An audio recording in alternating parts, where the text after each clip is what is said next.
भाषण की शक्ल में नहीं है, एक शोक संतप्त गणतंत्र के एक अदना नागरिक समझिए या एक जनप्रतिनिधि समझिए, उसकी ओर से कुछ बातें कही जा रही हैं।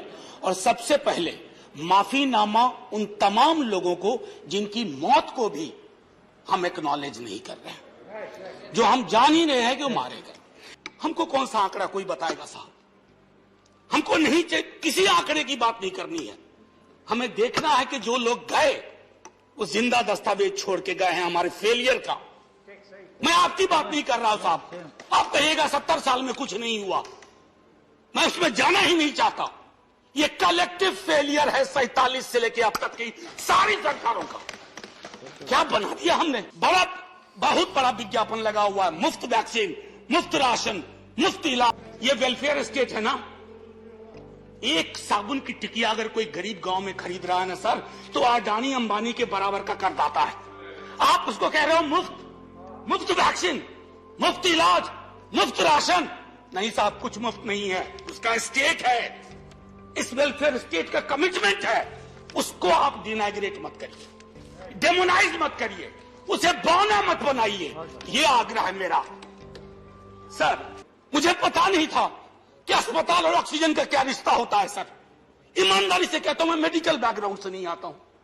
सुबह से लोगों को दिखता था ऑक्सीजन ऑक्सीजन, रेमडेसिविर। मैं तो दवाइयों के नाम तक शुरू में सर प्रोनाउंसिएशन चेक किए कि कैसे उच्चारण करूंगा। ये हालत है। और तब हम आंकड़ों की बात कर रहे हैं, तब हम ये बात कर रहे हैं थैंक यू फलाना साहब, चिलाना साहब। सर, मैं यहां से निकलता हूं, राइट टू हेल्थ की बात क्यों नहीं करते हम लोग? राइट टू हेल्थ, स्वास्थ्य का अधिकार, उसमें कोई किंतु परंतु लेकिन परंच नहीं। सीधे तौर पे स्वास्थ्य का अधिकार constitutionally guaranteed. Right to life के साथ लिंक करिए। किसी अस्पताल की मजाल नहीं होगी कि वो उस खिलवाड़ कर पाए उस राइट टू लाइफ का। करना नहीं चाहते। राइट टू वर्क, उस पर काम करिए। पॉपुलेशन को लेकर के बहुत बातें हो रही हैं साहब। डेमोग्राफी को डेमोग्राफर्स को छोड़ दीजिए, बड़ा संश्लिष्ट विज्ञान है, लेकिन ये हम कर सकते हैं इस सदन और उस सदन में। Right to life, right to work पर लेजिस्लेशन लाइए ताकि कोई आपदा आए। अभी तो हमारे लीडर ऑफ हाउस नहीं है, नए नए बने हैं। उनसे मैं कहता, जब वो रेल मंत्री थे, हॉस्पिटैलिटी सेक्टर के लोगों को निकाल दिया गया। इसी कोरोना काल में मैंने लगातार आवाज उठाई, कोई सुनने वाला नहीं है सर। जब हाहाकार मचा हुआ था हॉस्पिटल के लिए, आईसीयू बेड्स के लिए,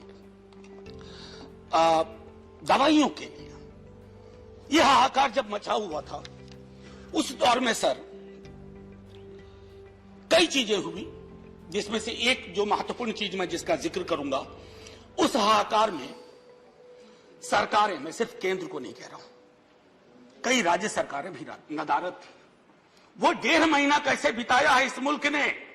हमारे सदन के कोई लोग बड़े मुश्किल से बच के आए, मैं नाम नहीं लूंगा। पूरे देश ने वो वक्त कैसे बिताया है, नाइटमेयर की तरह लगता है सर, डरावना लगता है। एक मेरा स्टूडेंट पढ़ा है, वह 37 साल का, हॉस्पिटल का बेड जब तक मैंने अरेंज किया वो दुनिया छोड़ के जा चुका था। मैं इसलिए बार बार इसको इसलिए ये कह रहा हूं कि इसमें व्यक्तिगत पीड़ा को ढूंढिए, तब हम इसका निदान ढूंढ पाएंगे। मेरी नाव तुम्हारी नाव, मेरा काल तुम्हारा काल, ये तो बहुत कुछ हुआ। इस भौकाल से आपको कुछ हासिल नहीं होगा। सर, बस 1 मिनट और लूंगा। जो मैं कहना चाह रहा था, सर, एक खत मैंने मृतात्माओं के नाम लिखा था, कुछ कर नहीं पा रहा था, बेबसी में एक खत लिखा, जो लोग इस दुनिया से चले गए। उसमें कुछ मैंने सलाह दी थी सर सरकार से, और ये जो उस बीच में कहा गया कि सरकारें फेल नहीं की, सिस्टम फेल कर गया। अरे साहब, ये सिस्टम कौन क्या है? बचपन से सुनते थे कि सिस्टम के पीछे व्यक्ति होता है, सिस्टम के पीछे एक संरचना होती है।